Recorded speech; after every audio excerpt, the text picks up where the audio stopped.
getting jobs back. These are the things we need, not as black people.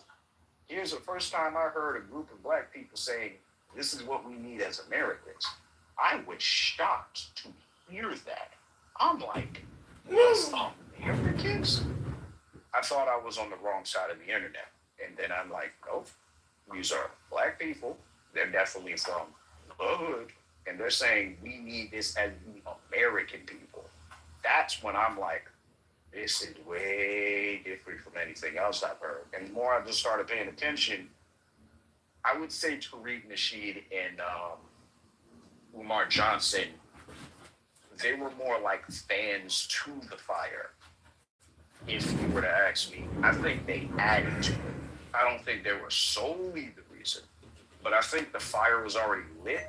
And for that last little push, both of them and others kind of moved the consciousness along. So by the time the election came around, yeah, it was pretty much over. Okay, I appreciate you. Thank you. Yeah, I got a question for you, Sooth. I'm very interested in hearing your story. Were you formerly a Democratic voter? Oh, honey, I didn't even bother looking at the damn ticket. I just went and looked anywhere it said a D or DEM, check, colored in, and call it a day. Okay. I got my sticker and did my duty. That was me for most of my voting life up until maybe like the last probably, what years? Where you realized? A little less than 10 years. Yeah, absolutely. So the turning point that it really hit you, Sue, where you're like, I can't do this anymore. I got to change the way I think and then the way I vote. Well, the turning point was noticing a lot of the things that y'all spoke on earlier in the room, where these policy, just the policies or lack thereof, if we could say it like that, specific to the community, and the fact that not only that the pandering, I ain't gonna lie, the pandering was eating me alive. I just felt like I was being played with. Like, you really think you can dangle some hot sauce in your purse and a chicken leg and the shit was crazy. But then also, like I said, the policies and the fact that, when you consider who's benefiting from, all this legislation coming across and everything like that, and, at the bottom of the damn barrel, who's always there, it really kind of hit home for me. And then also like the abortion issue. Again, it's weird because I'm in the middle, like, your body, your choice, yeah. But does it really take people pandering to the community about abortion? It's almost like it was forceful. So certain things just really kind of made me be like, hold the hell up. I'm fucking stupid. And I was, but not no more. Well, glad to hear you decided to come over to the dark side. To be fair, I'm independent, so I'm not on either side of the wing because it's the same bird to me. But I just had to take myself off of the Democrat because that's who we always voted for, kind of train. Okay. Get off that. That's fair. Hey, like I said, I ain't expect nobody to jump ship over to Republican and Trump immediately, but I'm glad you saw the value in your vote, and that you didn't want to waste it anymore and continue to feed the beast that's lying to you and shoveling a load of shit in your mouth and telling you that it's a nice fat juice. Right? telling me it's some fried chicken. That's what they try to tell me. But some collard greens soaked in the bath. You know what I'm saying? Like, that shit is crazy. But I think that conversations like this bring it to the forefront. And even if people buck up at first, the seeds are sown, just so you know. It might not be today. It might not be tomorrow. But it will be eventually at some point. And so I encourage you. I know we don't agree on everything, but this conversation has been really dope. And I really am enjoying this room. So thank y'all. If I could get in on this, go ahead. Because I've been sitting, listen. Yeah, how you doing, guys? Merry Christmas. Thank you too, and Merry Christmas to everybody else as well. If I could get in on this, because I've been sitting here listening for quite some time. Very productive conversation. Lifelong Black conservative here. My father was also a Republican, a Black Republican as well, and I'm originally from California. So what I will say is that Dear when you God. look at what's going on politically, okay, and you see what's going on, it's very refreshing. But I knew this day would come. I knew the day would come when the black community will start to question the Democratic Party. And now that day is here, and you know what I mean. And it's just so refreshing to see, just like the other gentleman said, black people start to see themselves as just Americans and not just as black. And okay, what do we need? What policies do we need to improve our country as Americans, and not just as black people? Because the whole black identity thing is something that has evolved over time. Yeah, it's something that has existed. It's been part of our history and our culture and stuff. But it has evolved over time, and the political situation and landscape has evolved over time. But let's not forget that the Republican Party was instrumental in the early days of ending slavery. Okay, fighting against slavery and fighting against the Klan and stuff in the South that was trying to politically suppress African Americans during Reconstruction. And so it's almost like this was destined. It's almost like we're just returning to our roots, and it's just a very refreshing thing, and the fact that so many young black people are getting involved in this movement is, this movement's going to grow. And like you said, I'll land with this. When you talked about, there's not a lot of young black men in the hood anymore. And you know what? He's right about that, because you know what? A lot of young black men are advancing past that, and they're going out and seeking opportunities, and they're building new lives for themselves, in other places. And I actually think the result of this is you're going to see a whole new black community get built. There's going to be a whole new, these black men are going to go make a whole new black community. And it's going to be amazing. It's going to be productive, and it's going to be conservative. So I'm going to land right there. Yeah, I agree with you 100%, Mister. I think I see that's where it's going to. I think this generation has access to an abundance of information, man, that we didn't have. Gen X, Gen Y. I think that it was easy for us to get bamboozled. Actually, I would say before that, because I think that Civil Rights Act was a huge fucking bamboozle. It was a huge trick we fucking fell for, man. And even, like I said, Malcolm X called that shit out. He called it Johnny on the spot, man. It was a fucking joke. And the fact that we fell for it. So I think this new generation, I think you're right. I think this new generation has access to a shit ton of information. I think they're able to scan through the information and pick out the important parts and realize, wait a minute, there's some discrepancies here. What I'm being told is different from what I'm seeing with my own eyes, and I think they're able to put those pieces together, man. So I absolutely agree, man. And I think you're right. The most important thing is we got to understand that in this country, our black identity isn't the sole factor. It's the American flag. That's what matters. It's okay to have your identity and be proud, but that should not be the grand scheme of your pride. It should be for your countries. I'm telling you, man, once we realize there are more Americans in our corner as black Americans, I think the better off. And we got to realize the real ones that are in our corner.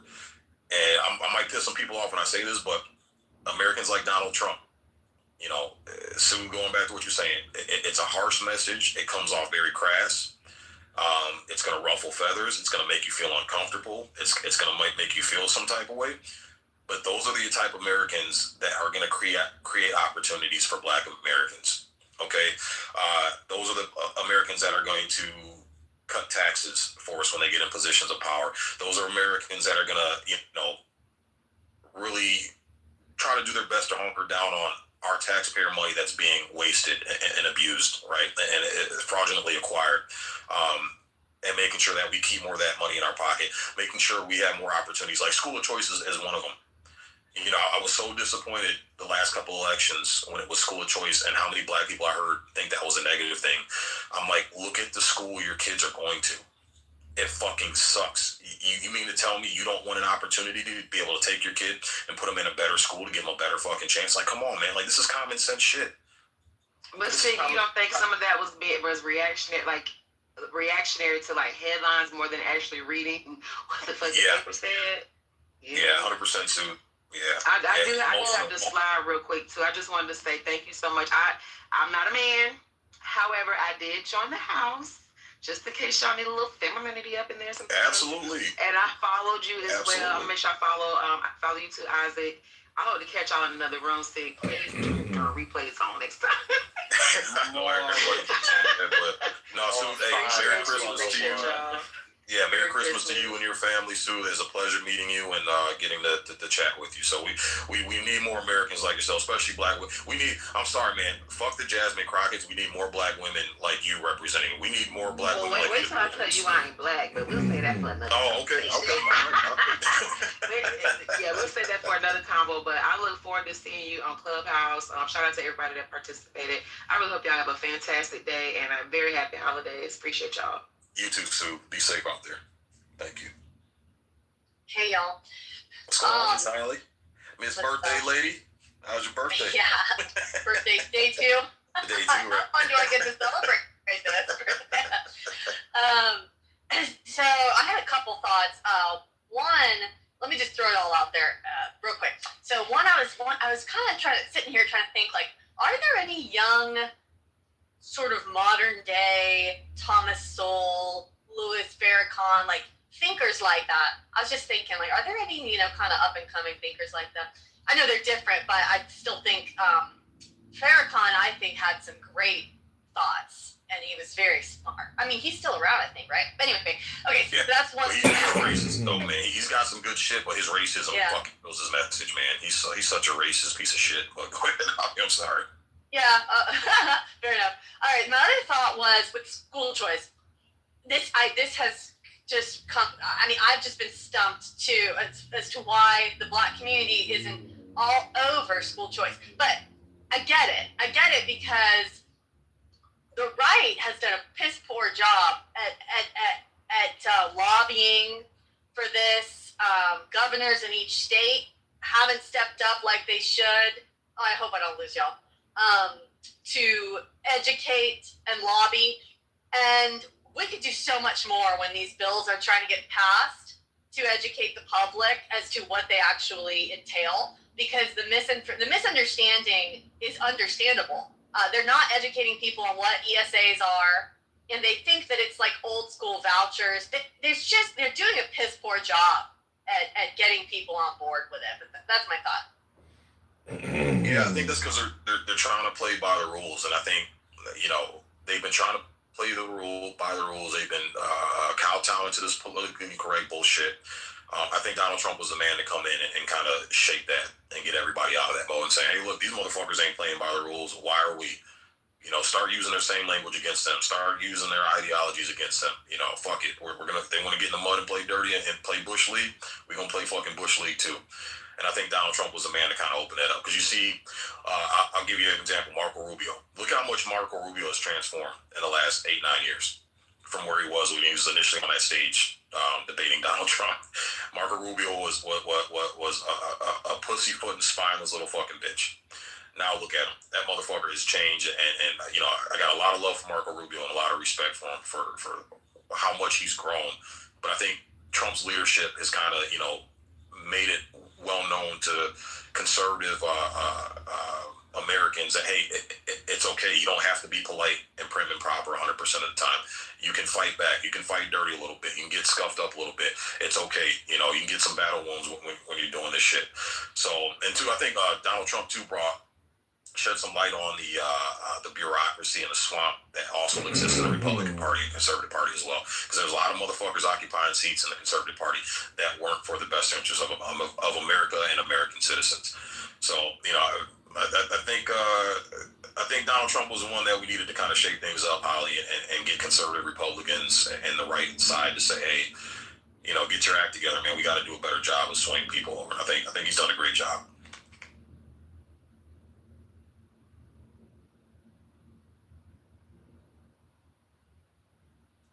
Yeah, Yeah, I see that. And I think. Oh, go ahead. You want to go? Oh no. Yeah, I was just kind of again, just sort of if you guys can think of any thought leaders that I should be following. You know, I love Thomas Sowell, but he's damn near 100 years old. I mean, where is the Thomas Sowell? Where is the up and coming? Well, look, I'll say this. We have to, as conservatives, we have to go and finance those types of people. We have to back them.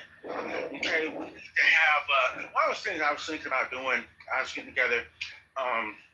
We're gonna have like a young people, or we can put some resources together and get like a young people like think tank of like young people from all backgrounds to just come together and have like kind of like a little conservative conventions where they can kind of put their heads together, put their brains together, and look at ideas. I think if we do some investments, something like that, that will create a young generation of people. Now, you could say Charlie Kirk was along those lines, but I have a couple of issues with Charlie Kirk. There's some things that were problematic with Kirk. And the fact is, Kirk kind of came up at an era, turning points and stuff, and, from 2015, where there was like a white nationalist slant to what they were doing back then, 2015, 2016. I remember seeing all the white nationalists and stuff online at that time. But what I think has happened is that that's gone now, because this conservative movement has morphed into something that transcends all demographics now. I mean, Trump he was winning urban areas like New York City, large parts of New York City that haven't voted for a Democrat or a Republican in years. So that's another interesting thing, is that these younger people, they're not as focused on race and see, if you look at Richard Spencer, right? His movement fell off because he was trying to do the whole alt-right thing back in 2015, and if you notice, Richard Spencer, you don't really hear from him anymore. But if you do some research, what I found out, people who still follow him, he's not even a white nationalist anymore. He dropped that because he realized that with this generation, okay, it's not a viable thing. These kids these days, they don't view the world like that anymore. What is he now, mister? What is he? He's just he's like a right-wing conservative. He's portraying himself like he's this right-wing, just regular right-wing conservative, but not necessarily with the whole racial stuff. But I still got to research into him. I don't really follow him like that. What's his name? But but what it is he dropped that. Richard Spencer. Yeah. Oh. But if you look at the stuff that he was doing, right? I remember him. I remember some of the speeches that he would give, and they seemed so negative. Like he would talk to these young people and tell them they didn't have a future because of the technology and they weren't going to have jobs. So, hey, you better follow me. You better follow my movement. And that's not the way to motivate people. You know what I mean? You got to give them something that they can latch on to, something that they can make them feel good about themselves, something that they can be a part of. And I think he saw that, and then I think he went to Las Vegas or somewhere, and somebody punched him in his face, I think. So, and I think that type of stuff humbled him, and he realized, you know what, maybe this thing is. Was that the little running out with the mustache, mister? Yeah, the guy that punched Richard Spencer. Okay, yep, I know. Yeah, so he got punched, and then I think going through that, maybe he had a wake-up call, and he said, you know what, maybe I need to stop this. So this isn't working out. Kind of explain Spencer. He comes from the era of Charlie Kirk and Nick Fuentes. Yeah. Nick Fuentes. They are all three of them and others. They're kind of from that early 2000, like late 2010s college debate bro type of side of YouTube. That's where all of them came from. Not a single one didn't. The issue with Spencer is Kirk and Fuentes basically stole both of the things he was trying to do. Because he was also trying to do the whole debate me bro type of thing. But the issue is, he wasn't really a good debater, and Fuentes is just more entertaining when he's being racist. So Spencer was always left behind because of those and others just doing what he was trying to do better. He was always in the background, and I guess he made a little bit of a following. But the issue with him was he was not Charlie Kirk, could not debate for us. He can't really debate too well. And then, like I said, he's not as entertaining. I would say he has better actual racial criticisms than Fuentes. Fuentes just says racist shit. Like, that's all he does. He doesn't actually have legitimate criticisms. Spencer does. He just doesn't know how to talk. That's his issue. So I'm kind of glad he's going away from that, because every time I heard, the Spencer's just, it's like, bro, I hear what you're saying, but you got to know how to say it. And he just was not that guy. So it's kind of good he's just going more conservative, because I've always felt he needed to stick towards the actual, like, right party or far right side of the party, which does actually address race. Like, I do kind of give the far right. They do actually say we need to address the racial things. They just don't go as far as Nick Fuentes in terms of calling people that. But yeah, that's where he kind of comes from. You know what? Oh, go ahead. Oh, I was just gonna throw this out there. Didn't Steven Crowder kind of start? I mean, I felt like Steven Crowder was doing all this before anybody going to the university. Steven Crowder comes from that. Steven Crowder also comes a little bit from that. That's when he started getting popular, around that time. I feel like he started it. I felt like he was doing it before anybody, going to the, putting his little table up with the banner, prove me wrong or whatever. Like, I don't think he gets enough credit for that. Yeah, he definitely changed my mind. Yeah, he's the one that definitely started that. Yeah, I would say another one who gets a lot of shit, Myron Gaines, Holly. Outside of the Manosphere Fresh and Fit shit, if you check out his personal channel, oh man, this dude is on fire. Man. Myron Gaines, yep. Oh yeah, okay. Myron Gaines. Okay. Yeah, his personal channel, outside of the Manosphere shit, outside of the Fresh and Fit shit, where he covers politics and law. Also, he goes over the ailments as far as America within the different communities and different cultures and things like that. Yeah, that motherfucker's on point, man. Lots of fucking knowledge, just fire knowledge, dude to spit. Very, very smart guy. A lot of experience in law enforcement, traveling the world. Dude's just a wealth of fucking information, man. So he's another one. He just gets a lot of heat because his notoriety is from Fresh and Fit in the Manosphere. But outside of that, dude's a fucking just a fountain of knowledge, man. Fountain of knowledge, yeah. He's definitely got a nice following with him. But I was going to say, to Mister's point, as far as the white nationalist thing, I think that's kind of the white nationalist thing. I think that's kind of a symptom of a bigger problem. I think we kind of created this new generation of white nationalists. I don't know how old you are, Mister, but I grew up in the 80s and 90s, bro. That wasn't a thing, right? And I lived around blacks, I lived around whites. Like, it just wasn't a thing. I think it started rearing its ugly head, the Nick Fuenteses, and which I agree with a lot of things Nick Fuentes says. I can look past the rhetoric and how the message is delivered and just focus on the message. But this Groyper movement, the white nationalist movement, I think that is a reaction because we have allowed certain groups to take dominance with the bullshit. I think that's just a response that, hey, we're getting tired of fucking trampled all over. We're getting tired of being demonized simply because we're fucking white. We're getting tired of everybody else getting to celebrate our culture. But whenever we go to celebrate our culture and take pride in our culture, we get shit all over, right? We get opportunities taken from us. That there's other groups that have certain opportunities and are given opportunities that we as white men, we are exempt from simply because we're white men. So I think that was a symptom of that problem. And I think the more we drift away from that, we're going to start seeing that go away too. Because I think you're right. It's a good good observation. I think this younger generation is less focused on race and more focused on uniting the country, right, as a whole. So I think that's a good observation.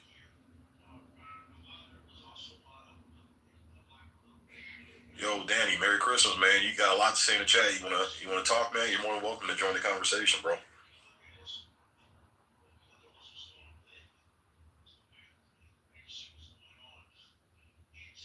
Probably busy working or something, but yeah, feel free to come off mic, Danny. Even if you disagree, man, you're more than welcome to disagree and have a conversation. What's going on, Sean B? Merry Christmas, bro. Hey, Merry Christmas in case I don't get to talk to you before then. Merry Christmas to all of you. It's good to see all the familiar faces. What's up, Holly, AI, everyone?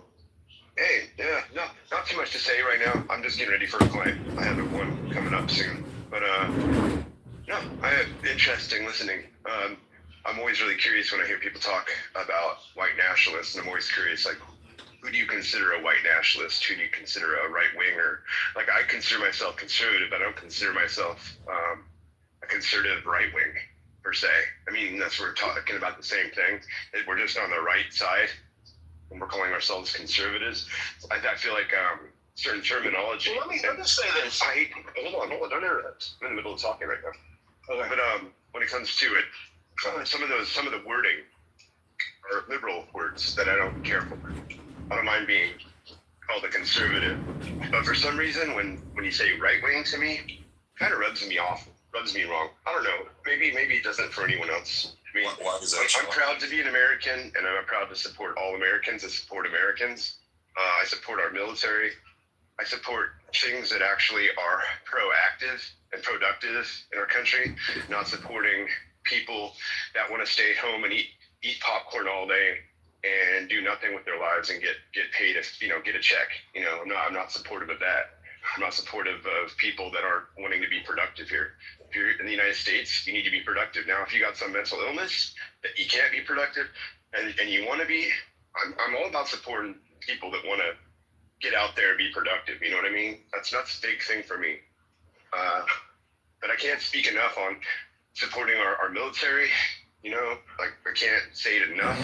I hate the attacks that constantly go towards that. I mean, have you guys seen the recent, just to stir up a little bit of something, have you guys seen all the recent attacks on, now I'm going to fucking blank on his name, our FBI director, Kash Patel. There you go. No, have you guys been hearing about this? No. So his girlfriend is a country singer. Right.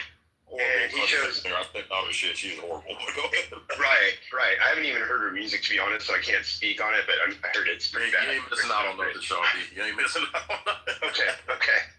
Well, then the other thing is that apparently Kash Patel's on social media a lot with her, and a little too social media-ish for an FBI director. And I do agree with that point.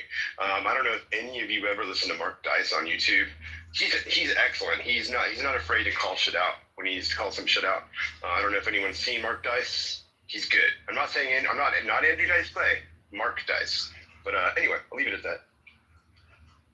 Well, I'll say this. I mean, the only reason I mentioned the white nationalism stuff is because I was trying to make the point that it's dying out. It's not a prevalent thing. What happened was it kind of cropped up back in 2015 with like Richard Spencer and those types of guys. And it cropped up for a few years. I want to say 2015, then 2016, Trump got elected.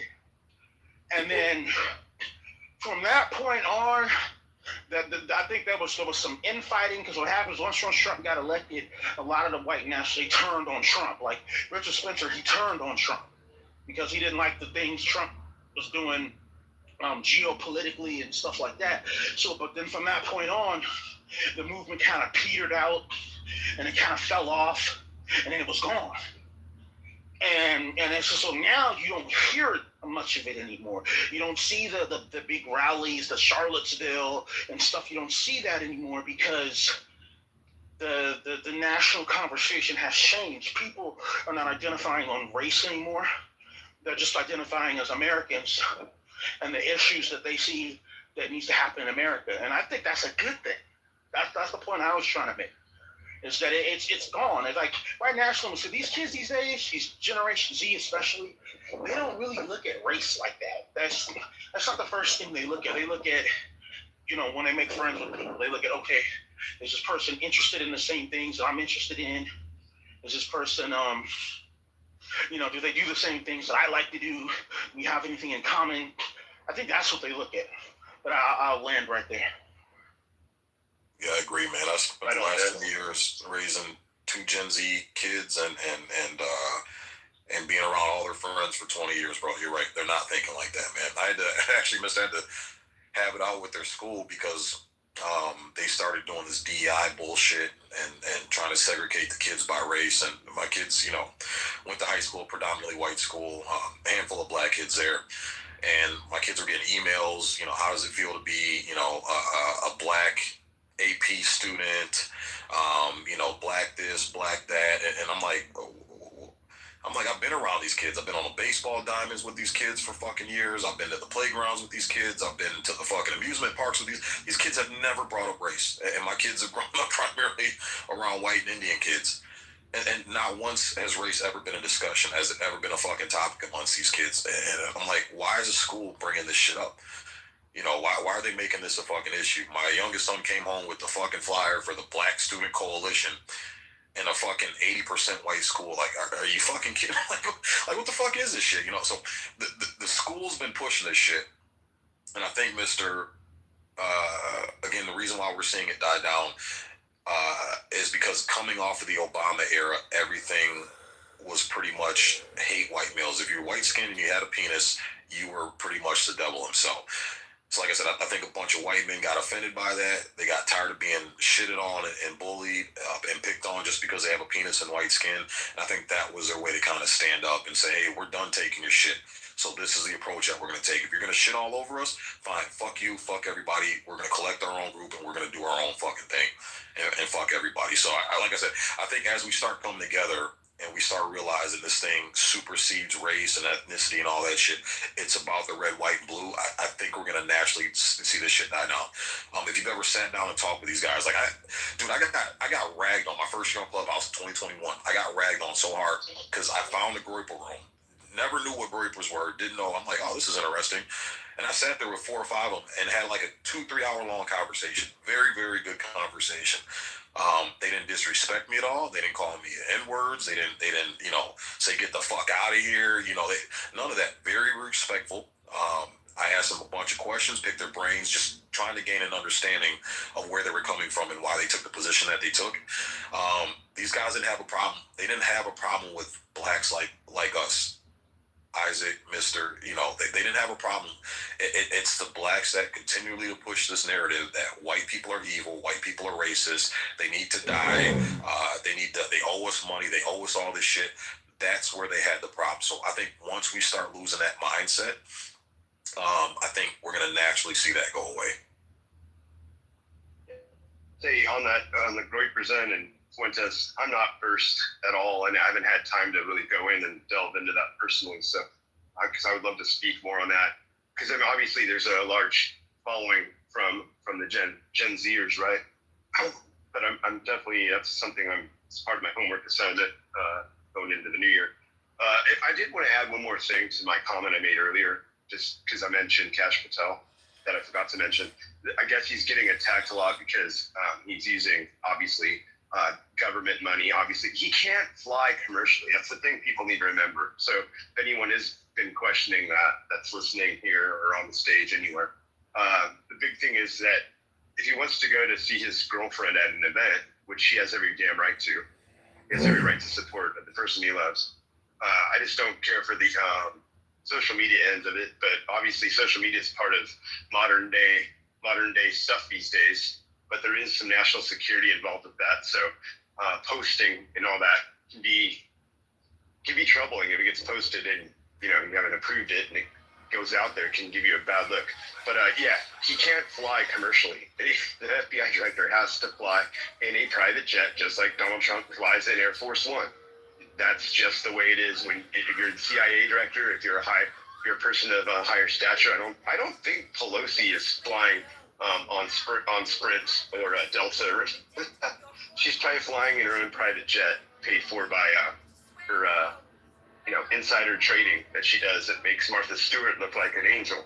Okay, just wanted to clarify what I said. Could you imagine Nancy Pelosi riding spear with her little African little neck thing she had on when she was kneeling in the Capitol, bro? Oh my God! Didn't someone have to help her up after she kneeled? She couldn't get back up. I think she had trouble. Yeah, that was crazy.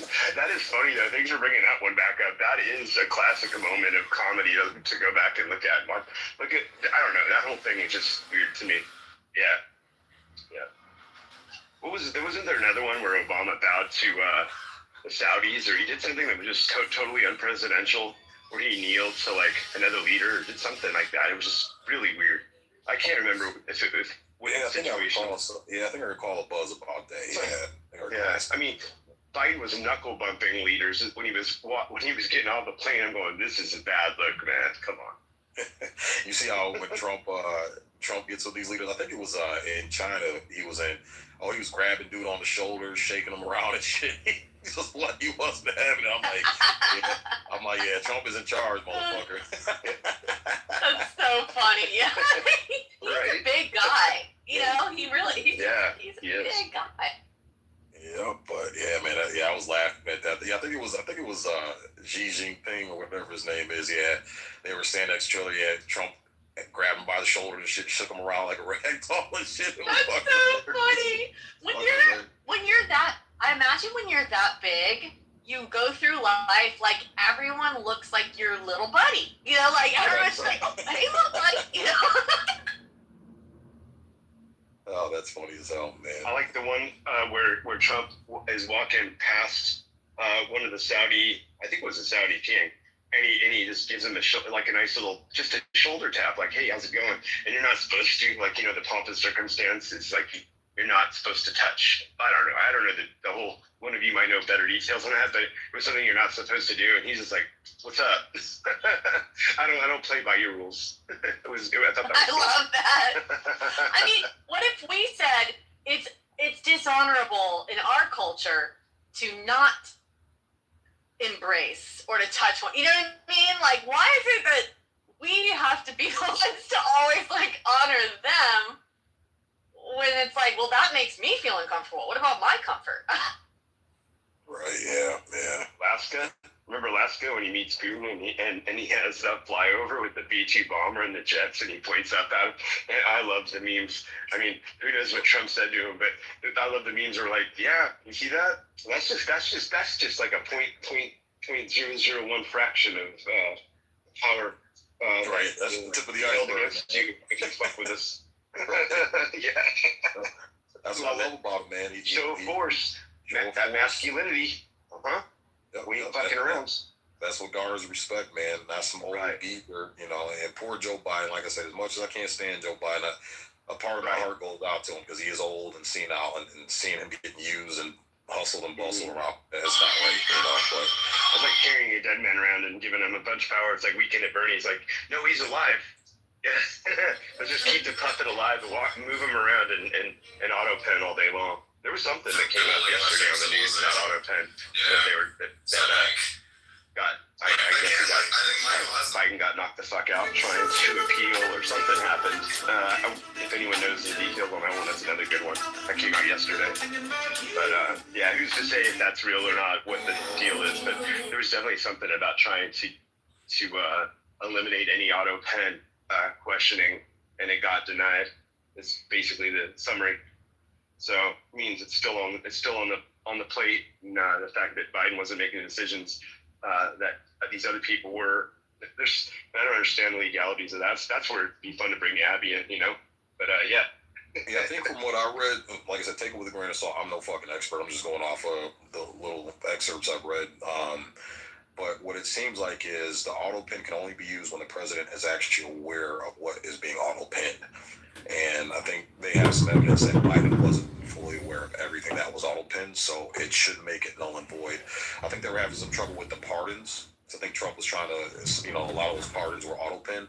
I think that's where they're having some hiccups because there might not be any legal repercussions for that, you know, as far as getting those dismissed. I think a lot of the other things that were auto penned, you know, they got evidence he wasn't aware what was being auto penned, so you know, they can get rid of it and dismiss it. So yeah, but I mean, I think overall, man, I'm like, yeah. Okay, go ahead. With the pardoning, Sig, that was the thing. From what I understood, with the auto pen, with not even the auto pen, but just the pardoning. If we just look at the pardons that Biden gave out before he left, before for his family, et cetera, he was pre-pardoning them for crimes they hadn't even been charged with yet. You can't do that. You have to be charged before you can pardon. So it kind of tell me you're guilty without telling me you're guilty. Right. I think there was something on that. Yeah. Again, I'm not an expert on this stuff, so I don't ever come across as saying I'm an expert on anything. Just from what I understand and what I'm looking into, or things that make you go, right? Absolutely, man. But I think overall, man, I'm happy in the direction the country's going. I'm seeing more people united, man, and it makes me happy. I'm telling you, man, this past fucking 10 years of goddamn division, well, actually a little bit longer than that with Obama. I mean, well, the country kind of united with Obama, but I think we kind of united for the wrong reasons, but I'm glad to see the country united, and I'm especially ecstatic to see Black Americans waking the fuck up, man, and stop falling for this bullshit. This bullshit lie that they've been fucking fed. I'm so glad Black Americans are starting to wake up and realize. I had, man, dude, the last 10 years have been hard hitting. Just family gatherings, Thanksgiving, Christmas, stuff like that. Because it's like just some long, drawn out, knockout debates, man. Trying to convince and wake up family members and friends and shit. Like, yo, you're being lied to, man. You got to stop falling for this shit. Giving them information, giving them articles, showing them videos, having these discussions, man. But, last election, man, I had a shit ton of family members who would argue me up and down, man, every family gathering, bro. And they finally started voting for Trump. They started realizing the shit, so that's why I say, I encourage everybody, man, have the fucking conversation, no matter how tough they are. Have the conversation. Having these conversations is what wakes people up. You ain't gonna save everybody, but having the conversation is better than staying silent, man. Because there's gonna be some ears that perk up and listen, and they're gonna be like, "Oh shit, wow, that I never heard that before." Let's dig in a little bit deeper. Oh shit, The next thing you know, you got someone saying, "Yeah, fuck the Democrats, bro. I'm voting," and not just voting Republican, but paying more attention to policies and actions versus the bullshit, lies that are being told to them, falling for that shit. One more. Let me see one more, Isaac, and I want you to go because I can't talk anymore after this. That's why I'm shitting out as much as I can in a short time. I'm in California, so check this out. Our gas is down $1.30 in about a month. A month. So we were at $5 a gallon. We're down to $3.70, $3.80 a gallon right now. Holy California. shit. Wow. Yeah. But you got a refinery closing though, Sean B. You guys got a refinery closing, and your gas prices are gonna go back up. I don't know. We'll see. Hell, Trump is putting a blockade on Venezuelan oil, saying, he ain't moving that shit anywhere. So we'll see what happens with all that. There's a lot, and I'm wondering if our prices will stay the same. So we'll see. There's those little things happening in the backgrounds, and I'm curious if it will change what's happening here. I have a sense that the prices are going down because Newsom's wanting to try to posture himself before he exits the building. And by the way, we're 10 points up on a possible Republican winning California, and we just passed the redistricting. Talk about a double-edged sword. If we get a Republican governor, and the fact that we had this special election that cost California millions and millions, if not billions of dollars. I forget what the total amount was right off the top of my head. That was a double-edged sword, and I said it. If it passed and a Republican governor comes in, that redistricting goes to Republicans. And guess what happens to California? It turns red, baby. I'm telling you, it's going to happen. Wow. Who is running? Is there a big ticket for the Republicans? We have a I don't know his name. It'll stick out more when I get the information better. I will definitely bring it up in the future. But something in the future that very well could happen. I'm really crossing my fingers on this because people are sick of how California's being run, from the LA fires to Newsom-isms and shit. My super left-wing clients. I run a Pilates studio. I'm one of the few Pilates teachers that you'll ever come across that's a conservative, a Trump supporter. And do you think I tell my clients that? No, they would probably leave me. No, I'll say, yeah. These left wingers, though, these left wing Democratic socialists, 80% of my clientele, they hate Newsom, but they will vote anything but Trump, anything but Republican. But I'll say they're not happy with what's going on with Newsom, so there's a good percentage of them that may very well secretly vote for a Republican governor without Or they just won't. saying they They just did, won't vote. or they just won't vote. Yeah. So Are the majority of your clients female, Sean B? Oh yeah. Oh, yeah. I'd say I'd say about 65%. I got a good number of men coming in for now. They're realizing Pilates isn't just a woman's exercise, Yeah. What I was gonna say is a concern, and Sig's heard me brought it up. A concern that we kind of have as Americans now is the younger generation. They're not slowly going to fascism.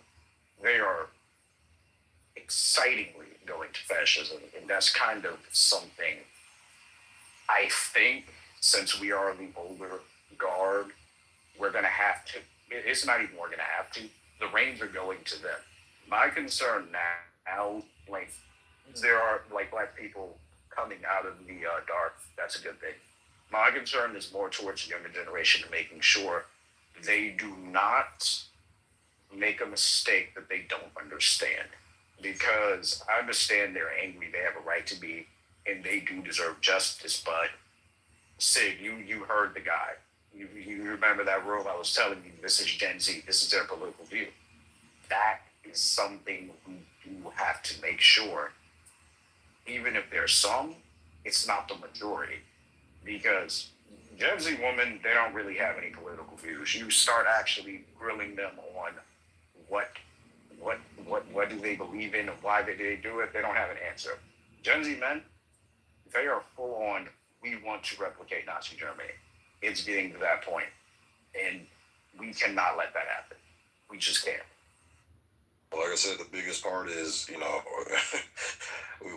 got to do our part to stop demonizing our fellow white Americans, man. And I can't blame them. 100%. Yeah, if you're walking around, you ain't done shit to nobody, and you're being blamed for shit that happened generations before you, out of your control. You ain't victimized nobody, and you're constantly getting shit on. I can totally understand turning and say, yeah, fuck you motherfuckers too. Yeah, I can. So yeah, we got to do our part, man. We got to spread the message, man. We got to stop demonizing our fellow white Americans, bro. We got to stop doing it, man. We got a lot of white Americans who are in our corner, not to patty cake our buttholes and treat us like wounded animals that are helpless, but to say, hey, black motherfuckers, I don't look at you as black motherfuckers. I look at you as my brothers and sisters under the flag, and I care about you because we're all Americans. And we got to start embracing that, man. Got a lot of great white Americans, man, who are in our corner simply because we're Americans, and they don't give a fuck what we look like. So we got to start realizing that, man. That's the actual truth.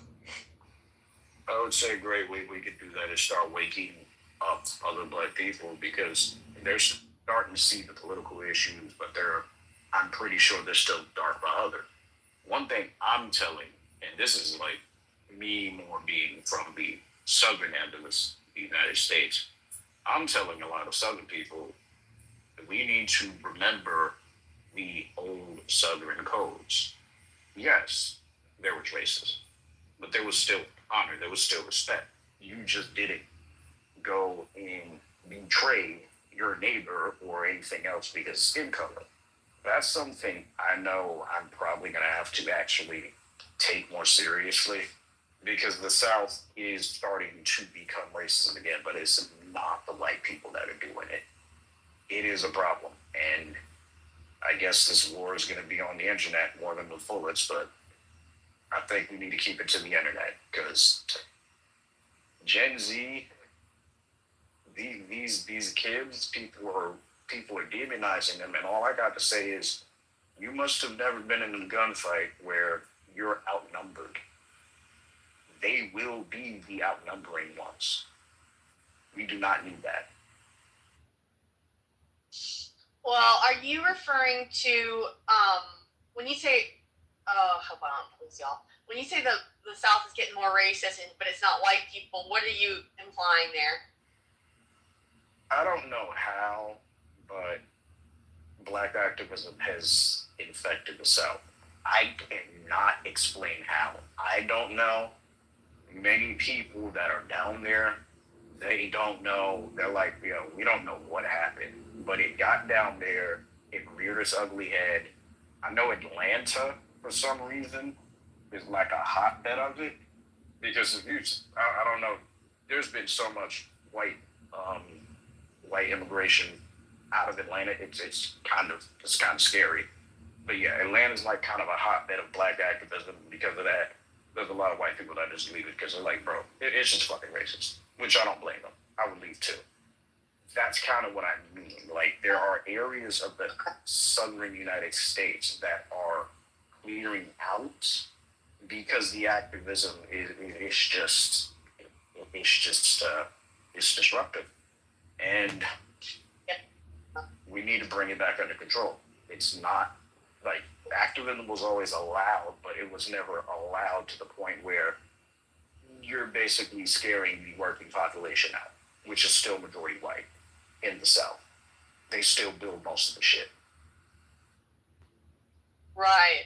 Yeah, this is something that I really struggle with because, like, I don't know, if my algorithm is just feeding me scary stuff, or if it's like, it's hard to know what to believe, and it's very, very damn near impossible to really sift through and find out, is there a trend?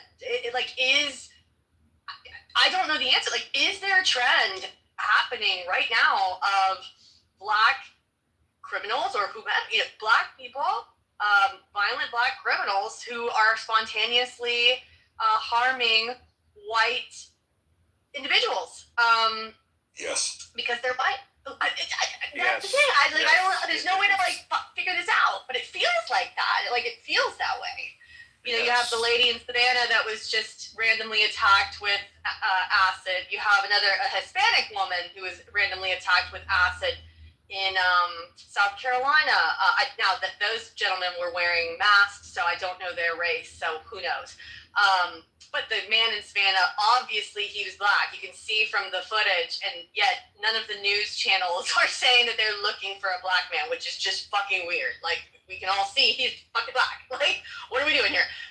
And then you have, like, the other day, there was a black kid fucking stabbed multiple times, stabbed in the fucking eye, stabbed a white autistic fucking kid. Like, I mean, it's fucking at a high school. It's like, how many of these stories happen and we don't hear about it? Like, are we just, they don't want us to hear about this? Or has this always been going on? Or is something happening?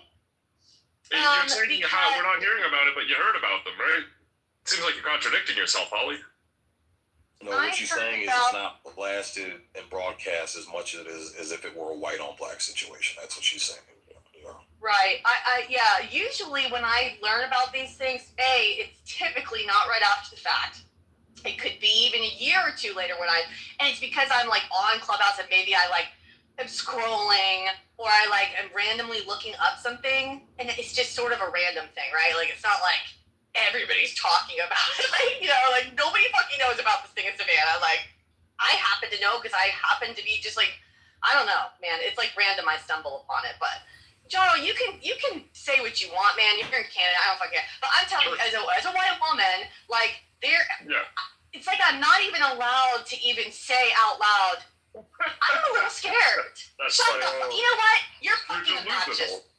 Don't fucking annoy me right now. Trump tweets. You are such a fucking cock. Holly, you just said I could say what I wanted. So why are you crying? Trump? No, I just want to say one thing, and then you can boot me off your stage. Charles, Merry Christmas to you. Good to see you. Merry Christmas, What's up, Trump tweets about illegal immigrants, or, I don't know, Haitian lesbian street gangs, or what else? What's the other country he's targeting lately? Another black country. My point is, Trump posts truth socials on a daily basis targeting these minority groups. Never is he tweeting about white people other than to say they're victims. So I don't know what you're talking about, Holly, because over the last year, there's a hell of a lot more media pushing this white replacement theory than there is anybody saying what you're doing. I'm not seeing these articles that are trying to pretend that black people are the big victims of white people. In fact, it's the opposite. You don't see the president tweeting about how, oh, black people are victims of white people. No, it's the opposite. You have the president passing laws so white people can sue universities for discrimination. You're living in a delusional world of your own straw man creation. It's not real, Holly. So Holly, as someone, I don't know about anyone else on the stage, as someone from the southern region of the U.S., even though it's the tip of it, this is not common, this is not normal. I will tell you, in the majority of cases, criminals attack people, criminals rob people. You did not have a lot of race-based crime. It was an occasional thing that happened randomly out of the blue. But you are not losing your mind. I don't know what the hell what y'all was talking about. Maybe it's too much internet. I'm from that part of the country. It is not normal. In most cases, you didn't even really have black people around white people to that extent. You had mixing in certain areas, but most areas were still largely white, largely black. That was it. There was no discussion. I think this is kind of what I was saying before. I think because of the activism and because of the invitation to violence that the South does have, that's kind of where I'm thinking a lot of this is coming out. Because before, you couldn't catch black people randomly attacking anyone in most cases. It was either street crime, gunfights due to something dealing with gangs or drugs, or you did have the random one-off of two people had a disagreement and it resorted to shooting. That was more or less what was expected. This is not normal. Anyone that tries to say, oh, blah, blah, blah, something internet, I'm from I'm from the region. It is not normal. This was never a thing. So you're not losing your mind. It is definitely a concern, and that's kind of what I was saying. I don't know how, but black activism has affected the South and us and many other people. We need to figure out how to recorrect it, because the South has been largely stable in terms of race well over 93 years, believe it or not, going close to 93 years. We do not need this at all. Thank you, Isaac. I really appreciate that. And I did want to tell you, you were right about the mass exodus going on. Maybe that's a little dramatic terminology, but in Atlanta, this past year, I believe, we had the first time, I might butcher this, but first time in a long time, okay, if not ever, where population actually contracted, it decreased. So you're right, people are leaving, and some people are like, yay, we want less people. Then you think, but what if the good people are leaving? Atlanta. Taxes are going to go up to make up for it. You're going to have to name the politicians, people running the city, that tax base and vote out, so there's the taxes of everybody else. It's crazy. But Jarl, come on, man. We got plenty of data, plenty of stats showing that, talk about probably maybe 4 to 5% of the black population is outrageously violently victimizing whites, bro. It's just, it's young black males, man, and they're committing the majority of the fucking crime, and they commit more crime against whites. I think the majority of crime are still committed by white people. Well, violent crime. They're overrepresented. You're right. I still think you're wrong, Sega. We could fact check it's this. It's called per capita, Jarl. Do you know what per capita is, Jarl? Well, yeah, that's the only way you would count. That's the only way you could count, like, the race versus race. So then what's so confusing, Jarl? Even in the raw numbers, Jarl. Even in raw numbers and per capita. Right. commit the majority of raw violent numbers crimes. is what I was referring to. I thought that's what you were referring Raw numbers are yeah. wrong. But okay, but do you acknowledge that black people are 7 times more likely to be exonerated for crimes, meaning they were falsely imprisoned? Because I feel like you have to like acknowledge that if you're going to acknowledge the other part.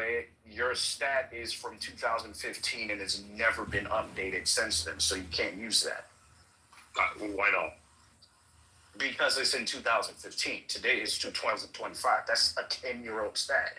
It's 3,650 days of new data, Jaro. Right. Yeah, it would have to get updated for one. Like, I know what you're talking about. That was in 2015. So why do you think it hasn't been updated then? Like, I don't know. It's the best number we have, so I'm going to use it. And if you were willing to acknowledge it, then you have to ask the next logical question is, why are black people so often falsely imprisoned? And then it becomes obvious that it's a little bit more complicated than just saying, oh, black people are more violent. That's clearly not what's happening. Here's why you're wrong. The amount of black people that actually have criminal records since 2012 has dropped by 68%. Did you know that? 2012. No. Of course, Jaro. Jaro is an expert in black statistics. Didn't you know he has a PhD in black statistics? No, you know but he has a yeah, PhD in majority black of black statistics? people, one, do not have records, and then two, there's even less who are actually in the criminal system. So when you go for the whole wrongful conviction argument, I am not saying it does not happen, but the issue is black people in 2025, actually no, in 2021 had left 53% of black people. It was a reduction to 53%, and that wasn't from 2011 to 2021. That was 2016 to 2021. So you can't use wrongful imprisonment or wrongful conviction when the amount of people that actually get records decreases. That's why I said the stat has to be updated because it is from 2015. 2025, I'm pretty sure you would have a hard time finding the actual number because the actual number of black people with any conviction or any criminal record went down so much that is almost non-countable. How exactly would you do those numbers? Right. So maybe you're right, but the idea that within a decade, like the entirety of black people in America are supposed to just kind of like improve their life and stop because I'm sure you'll agree with me if you live in a more difficult situation, these things are more likely to happen, right? It's like redlining and all these things. So like black people are just supposed to like get over it and catch up to the rest of society within 10 years. And Yes. that's silly, but that's not true. That's obviously not going to happen, right? No oppressed group in any country recovers within a decade like that.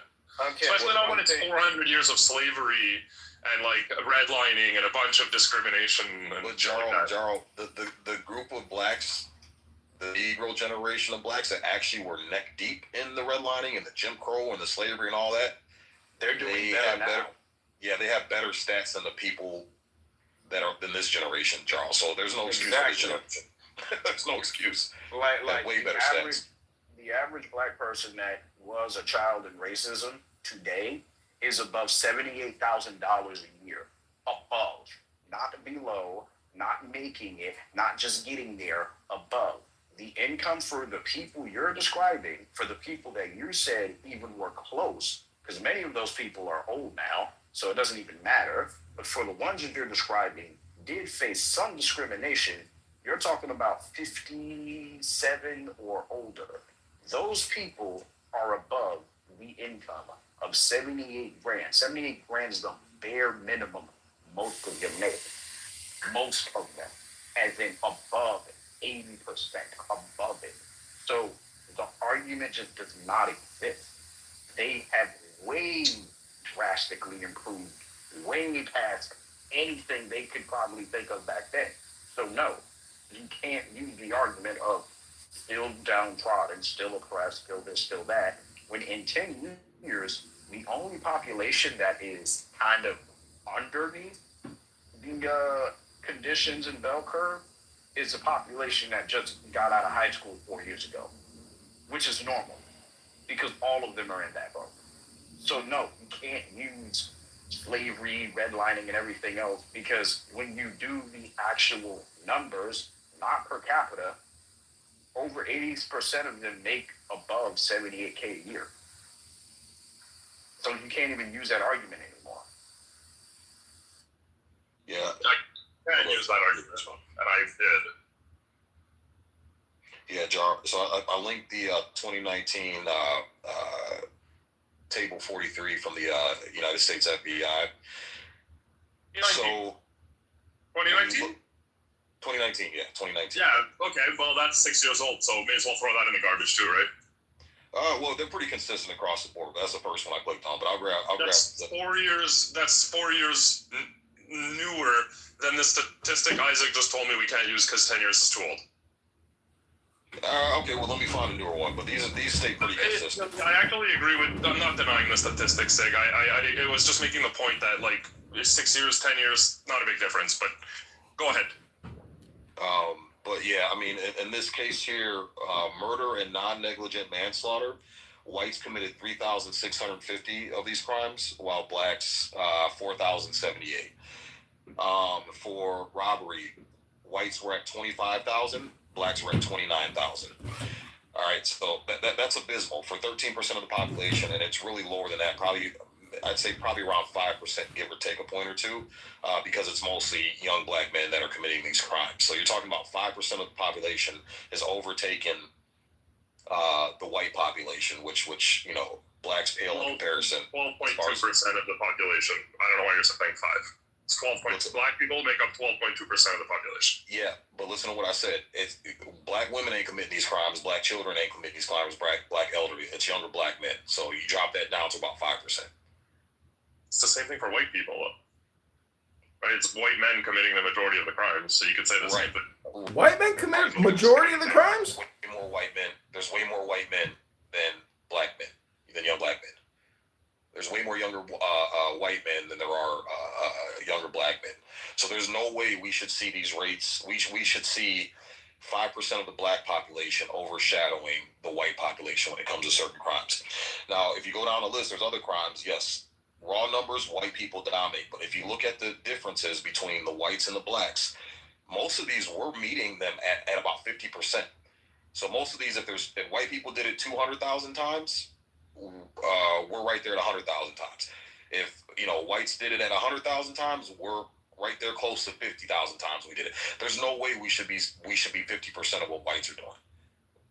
We should but it's systemic racial oppression, we should be about 5% of what whites are doing.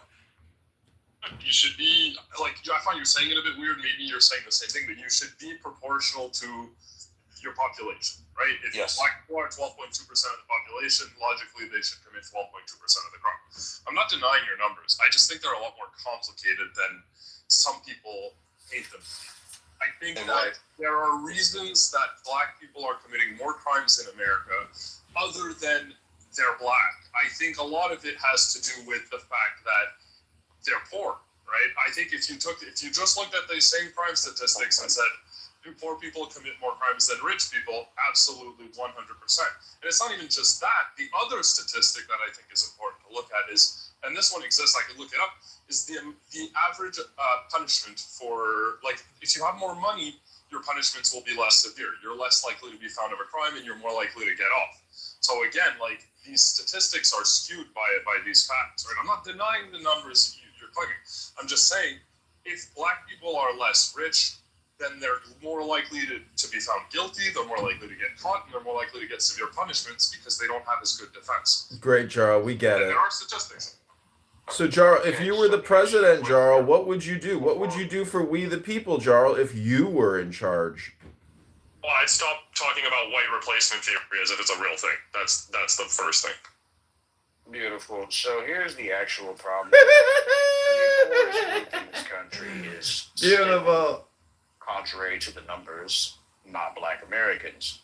The poorest group in this country is still Native Americans. Now, for all the issues Native Americans have, a high murder rate is not one of them. A high assault rate is one of them, but a high murder rate is not one of them. So if your argument was accurate, they should have killed themselves and climbed themselves out of existence. Yet they don't. And then you go to the next poorest group. Guess who it is? Hispanic. Nope. So Nope, not Hispanic. I actually like your example. No, but wait, let's stick to the native example. Okay. No. There's a reason I'm saying this.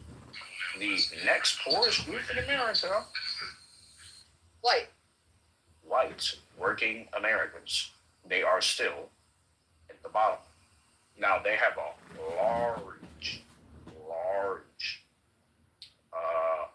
avenue of income from 16,000 all the way up to 172,000. But for some reason, it's a wide breadth of income you could go to. But the poorest are between the 10,000 to 23,000. That's where the vast entirety of white or impoverished Americans are. And despite that, the highest crimes that they have is alcoholism, drug use, and domestic violence. Theft, murder rate, and things like that, it's nowhere near the same level as Black Americans. It's not even close. You can go to these areas individually. You will have the things I just mentioned happening normally. But murders, theft, things like that, maybe every once or maybe every 5 times in a year that'll happen. Maybe. And I've lived in these places. I've been to them. Isaac, didn't you hear what Jarl said? If he was in charge, the first thing he would do for We the People is get all of Americans to stop talking about white replacement theory. That's the type of plan that Jarl has for We the People. It's really very inclusive and extremely exciting.